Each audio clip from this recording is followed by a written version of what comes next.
La verdad es que tenemos un tema en este retiro que es muy importante. Celebremos nuestra fe. Y este tema nos invita a reflexionar sobre la evangelización para transmitir nuestra fe. Podemos estar muy agradecidos al Señor por la fe que hemos recibido, pero el mejor agradecimiento que podemos dar es transmitir esa fe en Jesús a los demás. Y no hay receta en la evangelización. No hay más regla que amar y creer en la palabra de Jesús. Y nuestra esperanza en ese ministerio no se apoya en nuestra capacidad de acción, sino en el amor de Jesús, quien nos llama y llama al más pobre, llama a todos. Jesús, antes de subir al cielo, dijo a sus discípulos: ustedes serán mis testigos. Y para darle fuerza de testigo, Jesús nos envió a su Espíritu Santo. El Espíritu Santo es un especialista para hacer testigos, porque da fuerza, da audacia. Y una sola cosa nos pide el Señor, es que reconozcamos la inmensa necesidad que tenemos de Él y que tengamos confianza, porque reconocer esa inmensa necesidad me conservará en la humildad. Pero la confianza que tengo me empujará hacia la audacia, pues no tenemos derecho a detenernos en el camino. Hay que ir a anunciar la buena nueva de Jesús. Hay que ir en las situaciones más difíciles, en las más delicadas. Tenemos que penetrar allí donde hay gente con odio, gente que sufre. Pues es a ellos que hemos de anunciar primero el reino de Dios. No apoyándonos en nuestras pobres capacidades personales, sino porque tenemos confianza que el Espíritu Santo mismo puede utilizar nuestra voz, nuestra cara, puede utilizar nuestras manos. Él mismo utilizará el poder de mi palabra, de mi pobre palabra, para llegar hasta el corazón de la gente. En este ministerio de evangelización tenemos la alegría a veces de ver a alguna gente muy sencilla, que casi no tiene estudio, pero que tiene un amor muy grande y que predica con mucho poder y alcanza tocar corazones que ni una tesis teológica no hubiera tocado, porque el Espíritu Santo pasa a través de la palabra de sus fieles. El mismo Espíritu utilizará la palabra de uno en la medida en que estamos unidos con el Señor. Claro, Jesús nos ha dicho en el Evangelio: sin mí no pueden hacer nada. No dice sin mí van a tener poco éxito, dice no pueden hacer nada. Y hay que tomar en serio esa necesidad de vivir unidos al Señor, de ser canales limpios del amor de Dios para tus hijos. El primer lugar de evangelización es tu hogar. Tú debes evangelizar a tus hijos, llevarle poco a poco, con mucho amor, lo que tú sabes de Dios, lo que tú sabes de la eternidad, lo que tú has aprendido sobre el reino de Dios, llevárselo a tus hijos. No puedes dejarlo todo a los profesores de la escuela o al párroco que predica el domingo, que tal vez te va a hacer una homilía de 15 minutos y tus hijos necesitan mucho más que 15 minutos de evangelización semanal. El primer campo de evangelización es el hogar, y vemos que hay padres de familia que cada día se preocupan por la evangelización de sus hijos, por la formación espiritual de sus hijos. Y otros se preocupan solamente por la formación intelectual, a ver qué clase de nota está sacando en la escuela o en la universidad, y no se preocupan por la formación espiritual. Es una pena. Algunos van a obligar a sus hijos a ir a la escuela, pero con mucha rigidez, todos los días. Tiene que ir, aunque no le guste. Pero llega el domingo y el hijo no quiere ir a misa, y dicen, no lo puedo mandar, porque no lo puedo obligar. ¿Y quién te ha dicho que tú puedes obligarle a ir a la escuela y no puedes obligarlo a ir a la iglesia a aprender el camino para la vida eterna? En la escuela tú lo obligas a ir para que se prepare para la vida. Pero en la iglesia, en la catequesis, se va preparando no para tener éxito en una carrera del mundo, sino para aprender el camino que nos lleva al cielo. Y tú puedes obligarlo. Es una falsa catequesis que ha circulado entre nosotros durante unos años y que ha hecho mucho daño. Comenzaron a decir que no se puede llevar al niño a la iglesia si no le gusta, porque para eso no se le puede obligar. Y poco a poco los niños, en vez de ir a misa el domingo, han comenzado a ir a jugar pelota, a la piscina, y han dejado los deportes tomar todo su tiempo. Y el argumento está formando gente que no tienen preparación frente a la vida. Si no reciben orientación espiritual, ¿quién los va a preparar? Entonces nosotros debemos tomar conciencia de que así como ustedes, como padres y madres de familia, tienen derecho a obligar a su hijo a ir a la escuela cada día para prepararse, para tener éxito en la vida, tienen derecho a educar a su hijo en la fe, no obedecer a sus caprichos, sino darle una disciplina. Cuando ya son mayores, ustedes lo dejan tomar su responsabilidad, pero un joven necesita un maestro en la fe y necesita una orientación de sus padres. Tratemos de descubrir que todos tenemos misión de evangelizar.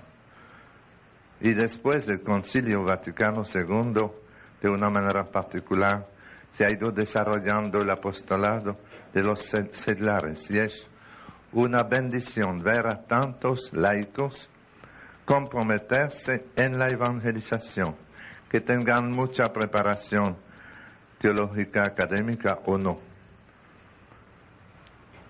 El Espíritu Santo utilizará el poder de tu palabra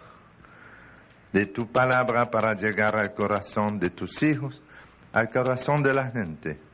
Jesús desea una sola cosa: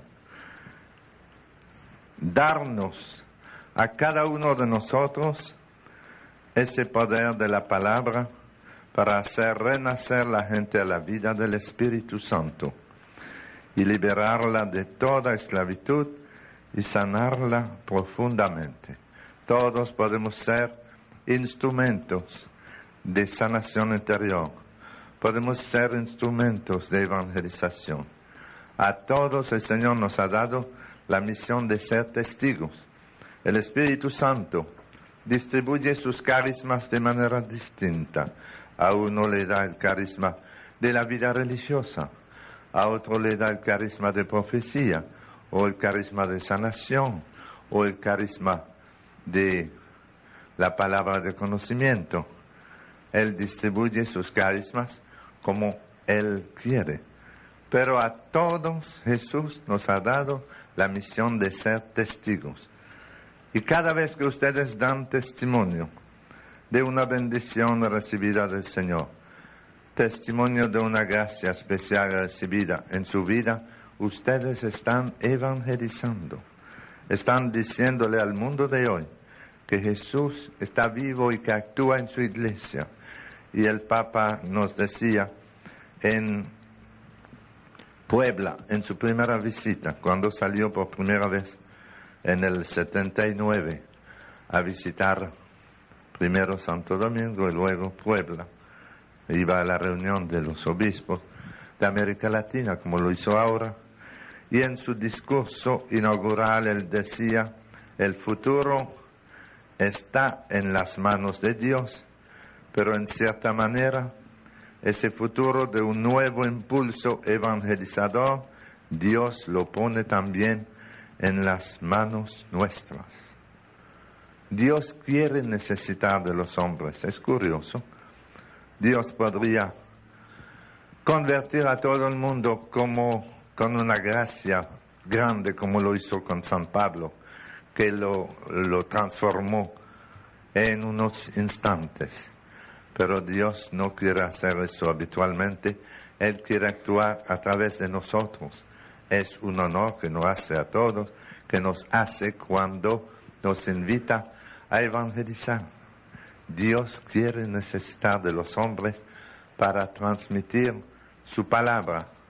Yo me recuerdo que estaba predicando a los sacerdotes en México, en Guadalajara, y un sacerdote joven había participado en el retiro y se animó mucho escuchando los testimonios de qué es lo que el Señor está haciendo a través de los grupos de oración en muchos sitios. Él se animó y recibió la infusión del Espíritu Santo y volvió a su parroquia y comenzó a trabajar con ese método pastoral de formar grupos de oración y de poner evangelización en cada grupo. Y le iba muy bien, y a los 2 años había un cambio grande en su parroquia. Y entonces el cardenal de México estaba buscando a un sacerdote joven y dinámico para fundar una nueva parroquia en un suburbio de México. Y él veía a este que iba muy bien y pensó que ese sería el hombre. Y lo llamó y dijo: yo veo que le va muy bien en su parroquia, pero le voy a pedir un sacrificio. Usted podría ser el hombre para fundar la parroquia nueva en tal barrio. Y el pobre padre estaba muy apenado de dejar todos sus grupos de oración que él había organizado con tanto amor, pero él obedeció al cardenal y aceptó. Y fue a la parroquia nueva. Y llegando ahí comenzó a organizar esa parroquia en un ambiente muy pobre. Y él comenzó con el mismo entusiasmo, formando grupitos de oración. En cada grupito de oración él ponía una evangelización preparada a nivel parroquial. Y en un año ya se veía el fruto de su trabajo. Y el cardenal fue a cenar con nosotros. Teníamos otro retiro sacerdotal en Torreón. El cardenal fue a cenar y él quería felicitar a ese padre, pero al mismo tiempo quería cuidar su humildad, no ponerlo orgulloso.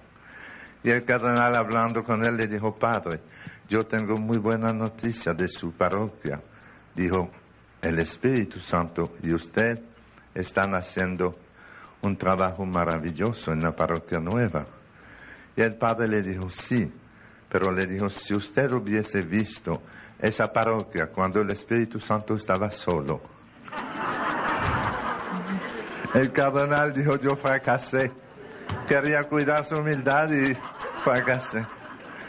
El padre de juego lo dijo, pero es cierto.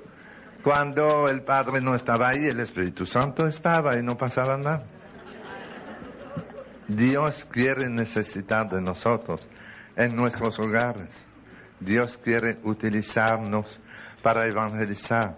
El futuro de la evangelización, decía el Papa, está en nuestras manos. Y cuando él pidió en Haití, en la reunión del CELAM en 83, esa nueva evangelización que se ha hecho famosa, esa frase que se ha hecho famosa en el mundo entero y que se ha tomado como un guía pastoral que nos daba el Papa, él decía: la Iglesia necesita de una nueva evangelización, nueva en su ardor, nueva en sus métodos y nueva en su expresión. Y eso ha sido como un guideline para nosotros. trabajar en la evangelización en todas partes. Y podemos preguntarnos, ¿cómo va a ser nuestra evangelización nueva en su ardor? El ardor viene del Espíritu Santo. El Espíritu Santo es el que viene a prender en nuestros corazones el fuego del amor de Dios. Decía Jesús en Lucas 12:49, vine a traer el fuego a la tierra, y como quisiera que ya estuviera ardiendo. Jesús es la fuente del nuevo ardor en la evangelización. El contacto íntimo con Él y la escucha de su palabra prende el fuego en los corazones, como lo hizo con los discípulos de Emaús, que después de la crucifixión, el domingo de la Pascua, ellos ya se volvían a su casa desanimado, triste. Y dice el Evangelio que Jesús, que resucitó en la Pascua, se apareció en medio de ellos. Jesús en persona se apareció en medio de ellos y sus ojos eran incapaces de reconocerlo. Estaban tan apenados, tan heridos, que esa herida emocional fuerte que tenían por la muerte de Jesús los estaba cegando. Y Jesús les preguntó, ¿y por qué están tan tristes? ¿Qué pasa? Y ellos no lo reconocían. Y uno de ellos, Cleofás, le dijo, tú eres el único hombre en Jerusalén que no sabe lo que ha pasado. Y comenzó a contarle lo de Jesús de Nazaret, ese hombre poderoso en milagros, en signos de toda clase, y comenzó a contarle lo que había pasado, cómo las autoridades lo habían condenado a muerte, cómo lo habían crucificado. Y Jesús estaba ahí escuchando, y Cleofás le daba una clase de cristología al mismo Jesús. Le estaba contando la vida de Jesús. Y Jesús, sin identificarse todavía, les contó lo que había dicho la Biblia, lo que habían dicho los profetas acerca del Mesías, que debía morir, sufrir, morir y resucitar. Y llegaron a Emaús. Jesús los había ido evangelizando poco a poco. Y cuando llegan a la casita, Jesús hizo ademán de que iba a seguir de largo, y ellos dijeron, no, quédate con nosotros, la noche está cayendo, quédate. Y Jesús entra en la casita con ellos, se sientan a la mesa, y qué hermoso ese pasaje, que Jesús tomó el pan, lo bendijo y lo rompió y se lo dio. Y se le abrieron los ojos y lo reconocieron en la fracción del pan. Jesús hizo lo mismo que había hecho el Jueves Santo en la última cena. Fue la segunda Eucaristía en la historia del mundo. Jesús la celebró con los discípulos de Emaús. Y ya la Eucaristía era sacramento de sanación, porque en el momento en que Él les dio el pan que Él había consagrado, la comunión, se le abrieron los ojos, se le sanó esa herida emocional profunda que los estaba cegando. Y lo reconocieron en la fracción del pan. Y dice el Evangelio que Jesús desapareció delante de ellos. Pero ellos estaban tan llenos de alegría que dice el evangelista, al instante se levantaron para regresar a Jerusalén, para anunciar la buena noticia de Jesús. Ellos que acababan de decir, quédate con nosotros, la noche está cayendo, quédate.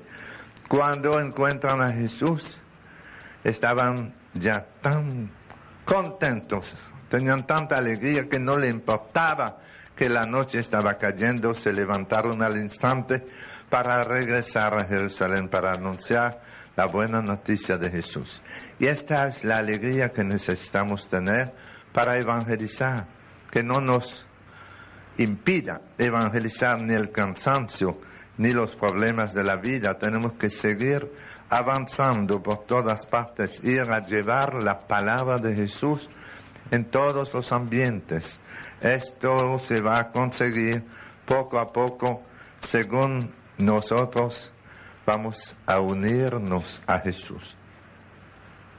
Según nos dejamos quemar por el fuego del amor de Dios.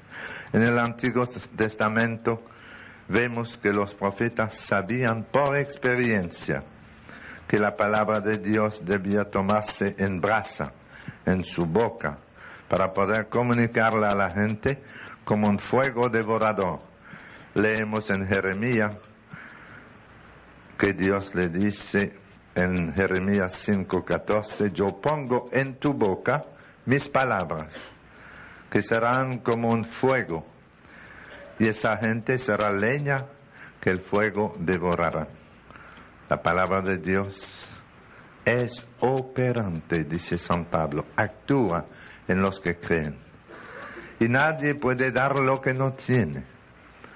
El que pretende evangelizar y que antes no ha dejado su corazón arder en un diálogo prolongado con Cristo, nunca podrá prender el fuego en los demás. Ustedes lo saben por experiencia.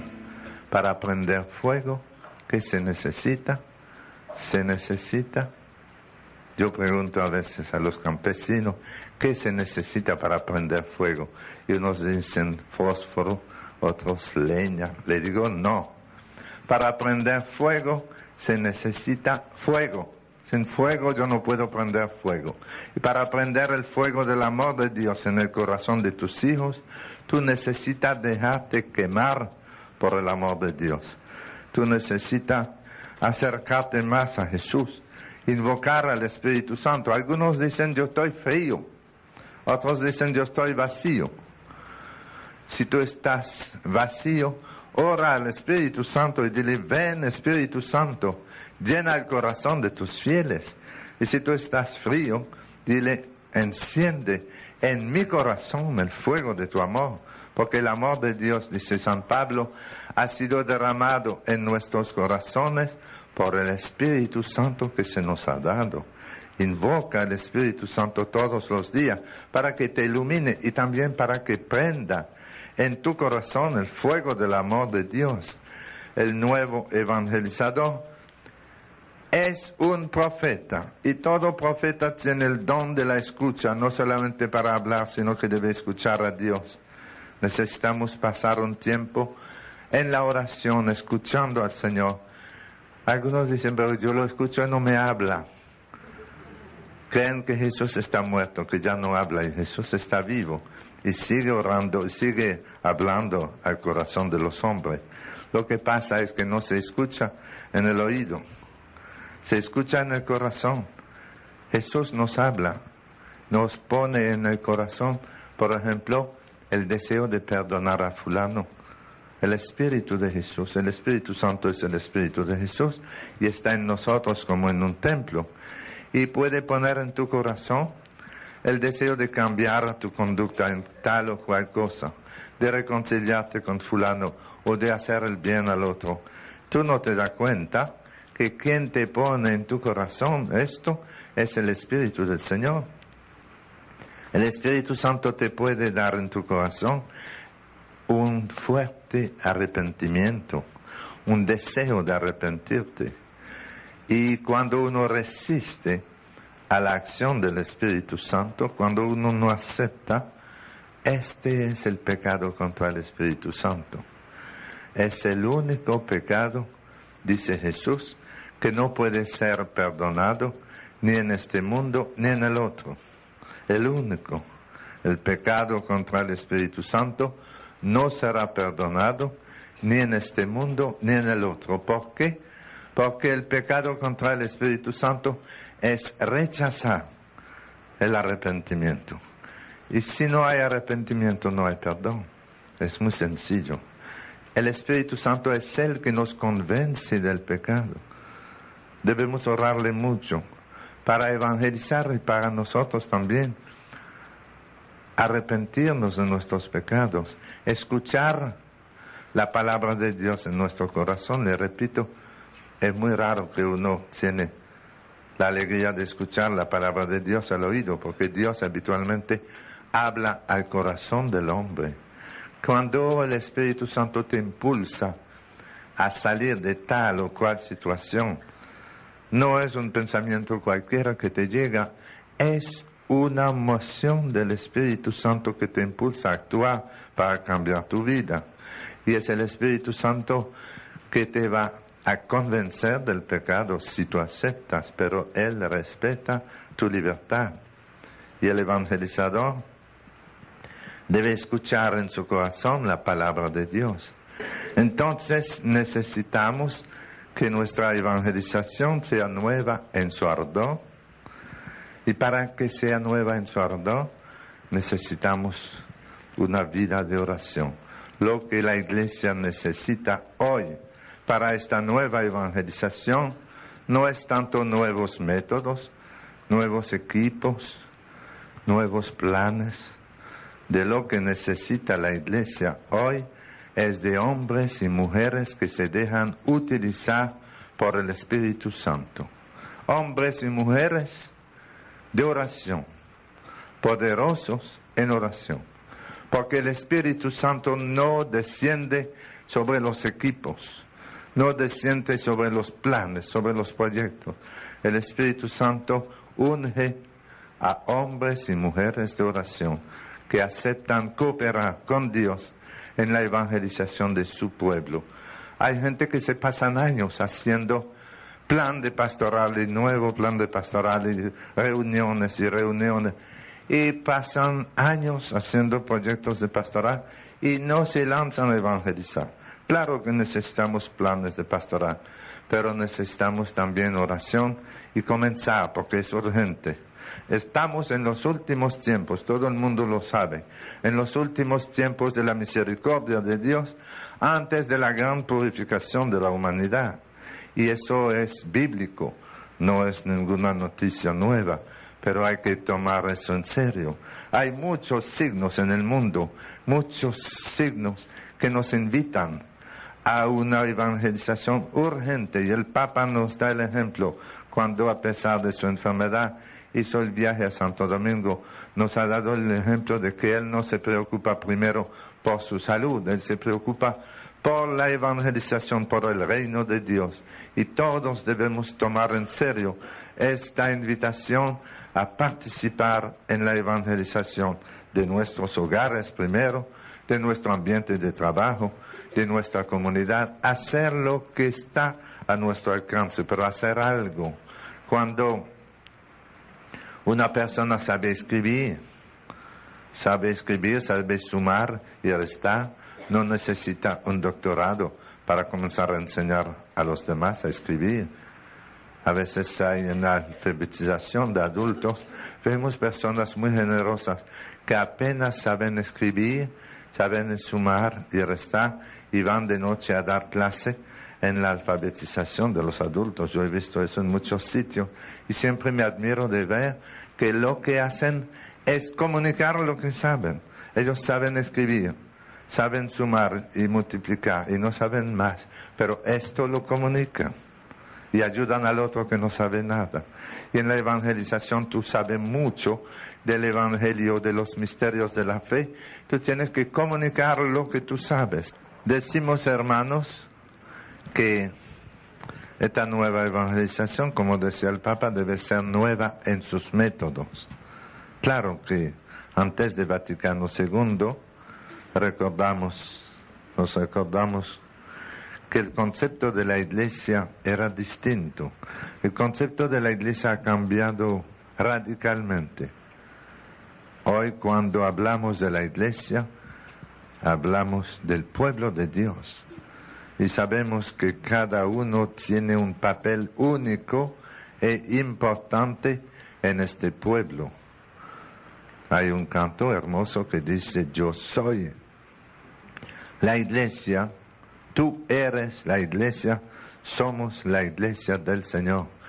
Y después del concilio se ha ido concientizando más al pueblo de Dios que la evangelización es la vocación de toda la Iglesia. Decía el Papa Pablo VI en su documento sobre la evangelización en el mundo moderno que la Iglesia existe para evangelizar. Y esta evangelización nueva ha de ser nueva en sus métodos de la evangelización. Se está renovando, se proclama el primer anuncio de Jesús, se da más énfasis al querigma, el primer anuncio de Jesús, antes de dar mucha doctrina difícil. A veces se daban homilías o conferencias bien teológicas, bien difíciles, a gente que no entendía nada, y estamos volviendo a una evangelización más sencilla. Y antes era el clero que evangelizaba. Antes del concilio era muy raro ver un retiro predicado por un seglar, eso no era la costumbre. Y ahora hay seglares que predican retiros a los sacerdotes, a las religiosas y a los laicos. Y otro aspecto nuevo en nuestra evangelización es la dimensión comunitaria. Evangelizar no por medio de individuos aislados, sino por medio de grupos, de pequeñas comunidades, de grupos de oración, de células domésticas. La parroquia actual no responde a ese método nuevo por su dimensión gigantesca. Ya hay que formar muchas pequeñas comunidades para evangelizar en todos los barrios de la comunidad, de la parroquia. La parroquia es muy grande, y si no vamos formando pequeñas comunidades fraternas, grupos de oración donde se evangeliza, hay muchos que ni van a misa, y a través de esos grupos van recibiendo la palabra de Dios. Yo siempre me recuerdo lo que le pasó a un carnicero de Nagua que jamás iba a misa, un hombre que no iba a misa nunca. Era el carnicero de la ciudad, y lo que tenía él, lo que hacía era vender carne, y luego, como ganaba algún centavo y no practicaba su fe cristiana, estaba bautizado nada más, él buscaba mujeres. Él tenía 3 esposas en la ciudad de Nagua. Cada una tenía su casa, y él mantenía las 3, y se estaba matando, trabajando para mantener a 3 esposas. El carnicero era muy conocido, un hombre muy amable, tan amable que tenía 3 mujeres y lo aguantaban las 3. Y resulta que una noche había un grupo de oración. Allá los grupos de oración se hacen en casa de familia. Y había un grupo de oración reunido en la casa del vecino. Y el carnicero era a las 8 de la noche, estaba cansado, estaba descansado sobre su cama, y oyó la evangelización que se daba, porque había media hora de evangelización, y después comenzaban a orar. Y él oyó al hombre que hablaba, y era uno de sus amigos, que estaba predicando. Se sorprendió. Y el amigo estaba hablando muy bien. El carnicero escuchó todo eso. Y después de la oración, después de la reunión de oración, él salió donde el vecino y le dijo al amigo: te felicito, yo no sabía que tú te habías vuelto cura. Lo felicitó, lo bien que predicó.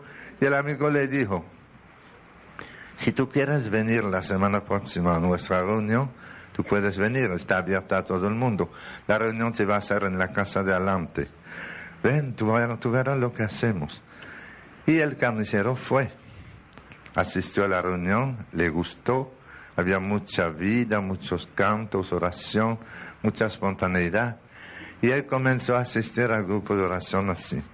No iba a misa, pero iba al grupo de oración. Y pasaron los meses. Y el tema de evangelización eran los sacramentos, aquel año. Y él escuchaba todo eso. Y se habló del matrimonio. Se habló de la confesión, de la Eucaristía, semana tras semana. Y un día llegó a la casa parroquial y me dijo: padre, yo quisiera confesarme para poder comulgar. Explicaron lo que es la comunión y me gustaría mucho poder comulgar. Le dije: está muy bien, vamos a prepararte. Y le dije: ¿tú estás casado? Dice: todavía no estoy casado con la iglesia porque tengo 3 mujeres. Le dije: bueno, tú vas a orar y pedir al Señor que te ayude a decidirte por una, porque no puedes tener 3. Dijo: es que las quiero a las 3. Le dije: bueno, vamos a pedir al Espíritu Santo que te ilumine, y cuando te decida por una, podemos bendecir tu matrimonio y confesarte y tú recibirás la Santa Comunión. Y le dije, siga participando en la oración, siga orando, el Señor te va a ayudar. Él volvió, seguía yendo al grupo de oración, estábamos en mayo. En el mes de agosto me llegó y dijo, padre, yo lo he pensado mucho y yo decidí que no me voy a casar con ninguna. La voy a dejar las tres porque si me caso con una, las otras se van a poner celosas. Y yo veo que no me conviene casarme con ninguna. Me voy a buscar una nueva, dijo. Yo le dije, bueno, siga orando. A ver si el Señor te ayuda a encontrar la esposa que tú necesitas. Él siguió yendo al grupo de oración. Avisó a las tres mujeres que ya él no iba a seguir con ninguna.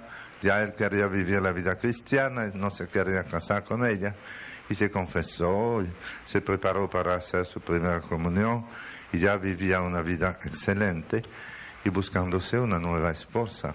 Pero ya en oración, y oraba y oraba. Y un día encontró a la que quería. Era un poco más joven. Y se preparó y pidió bendecir su matrimonio. Fue una gran fiesta, se llenó la iglesia de carismáticos de Nagua. Fue un matrimonio muy bello y él se casó por la iglesia. Y después lo llevábamos a los campos a dar su testimonio. A los que tenían más de una esposa, él les decía, yo tenía 3 y no estaba feliz. Y ahora tengo una y estoy muy feliz.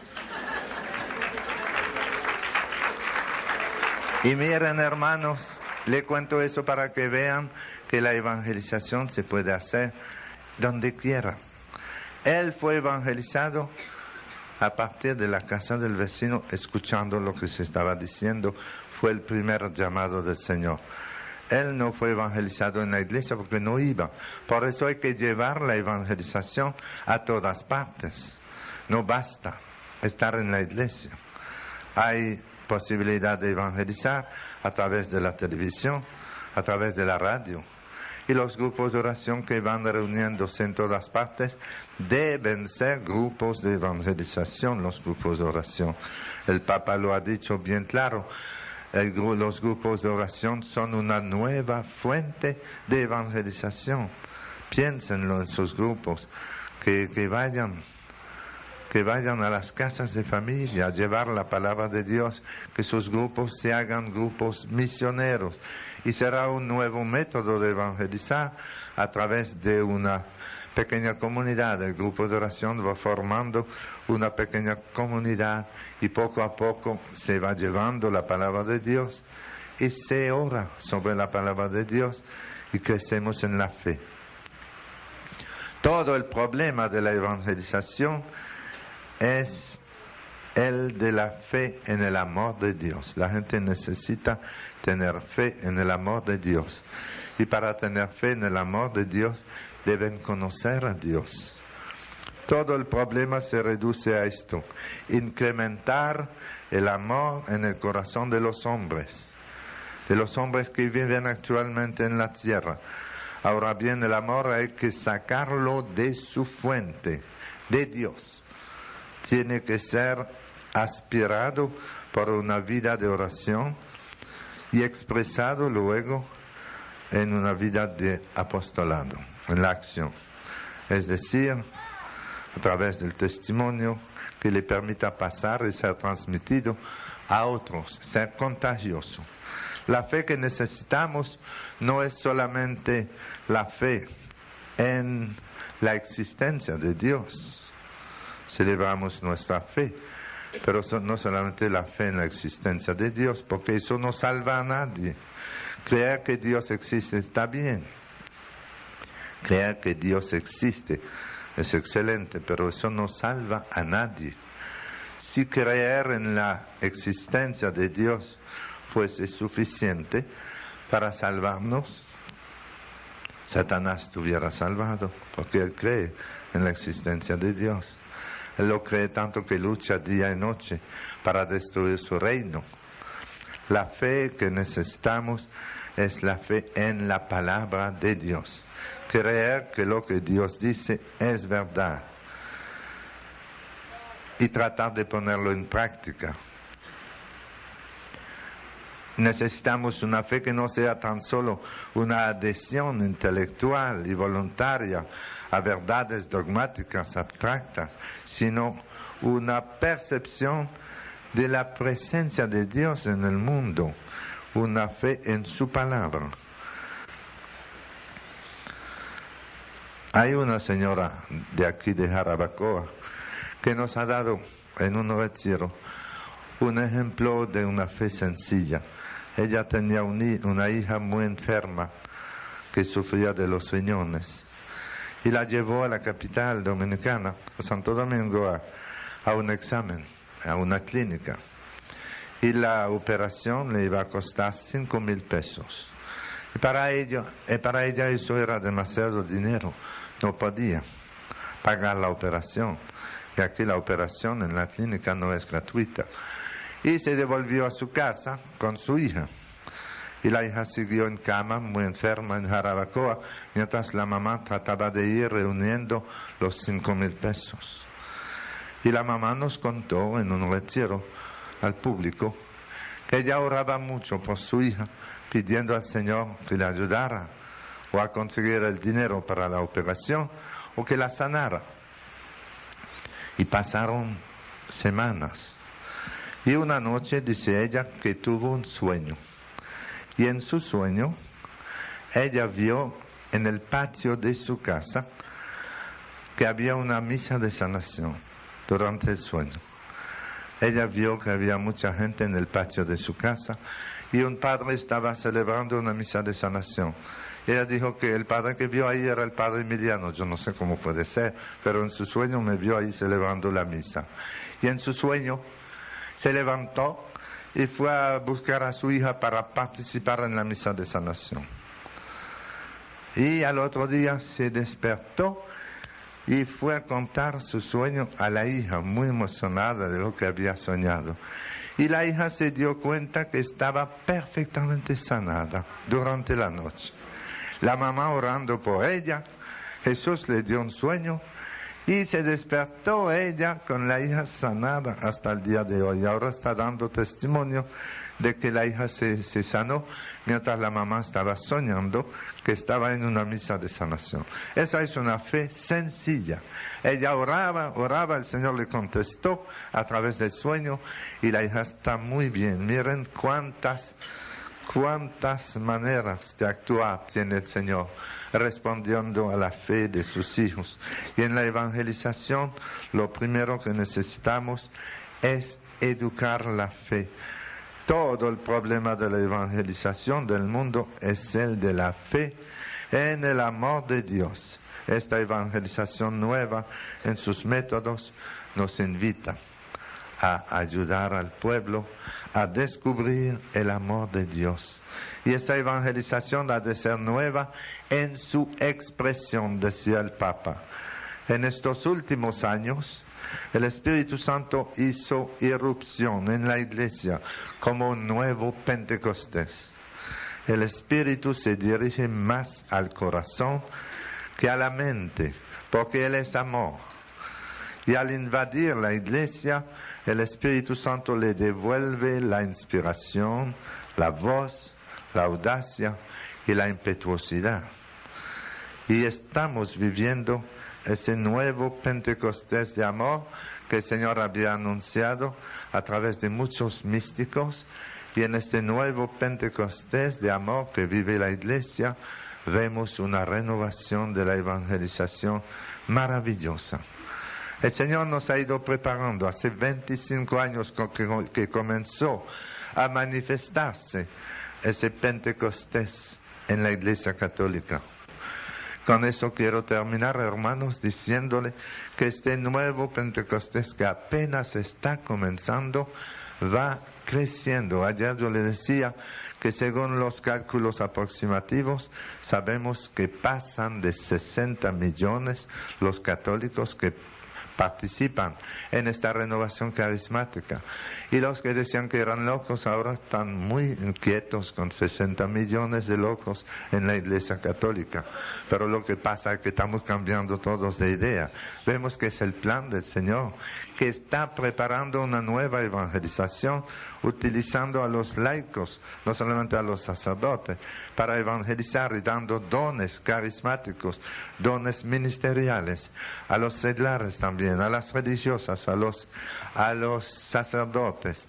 Y todo eso Jesús lo había anunciado a través de místicos en los últimos años de este siglo. Por ejemplo, les cito uno solo, a Conchita, aquella mujer mexicana que ha sido utilizada por el Espíritu Santo para fundar 3 congregaciones religiosas, una madre de familia.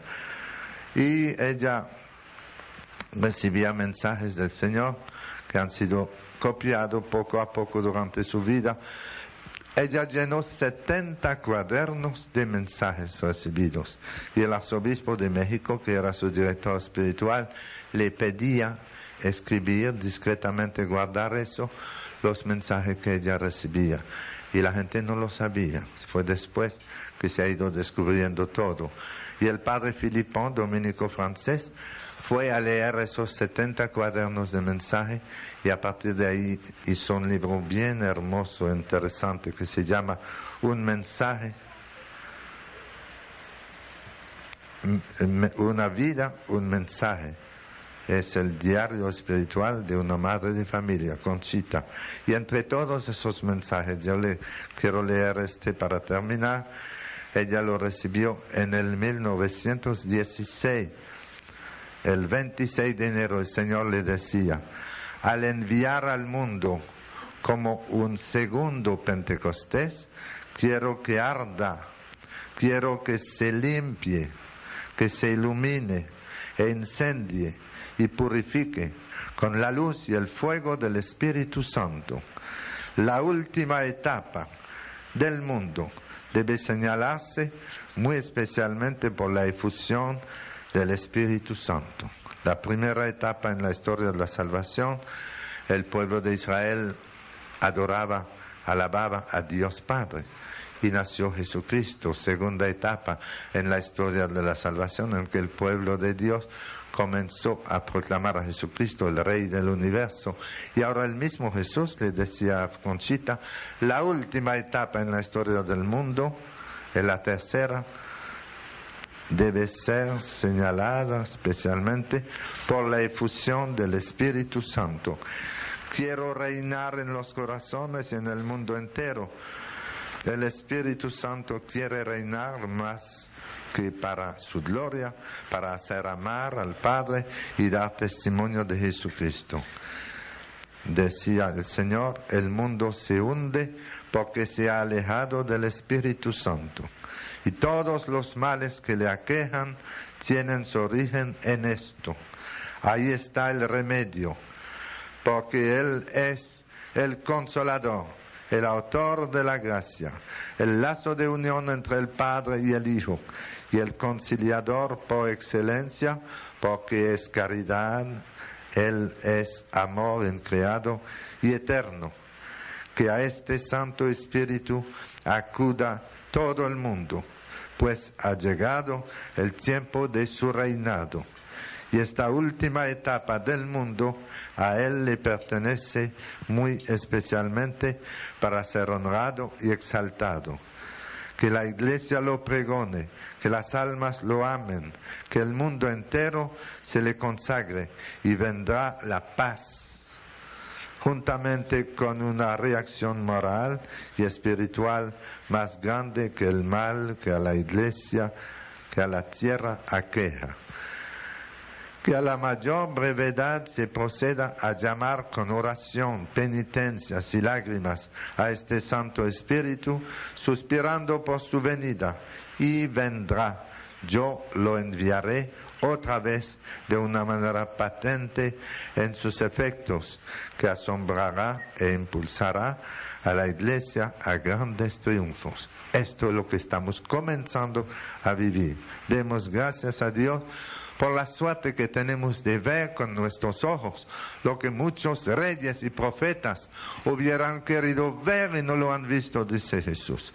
Bienaventurados ustedes, porque muchos reyes y profetas hubieran querido ver lo que ustedes ven y no lo han visto. El Señor en su bondad se está revelando al mundo entero y a nosotros nos pide ser testigos de Él y proclamar su palabra. Que el Señor haga de cada uno de nosotros unos evangelizadores en nuestro ambiente de trabajo.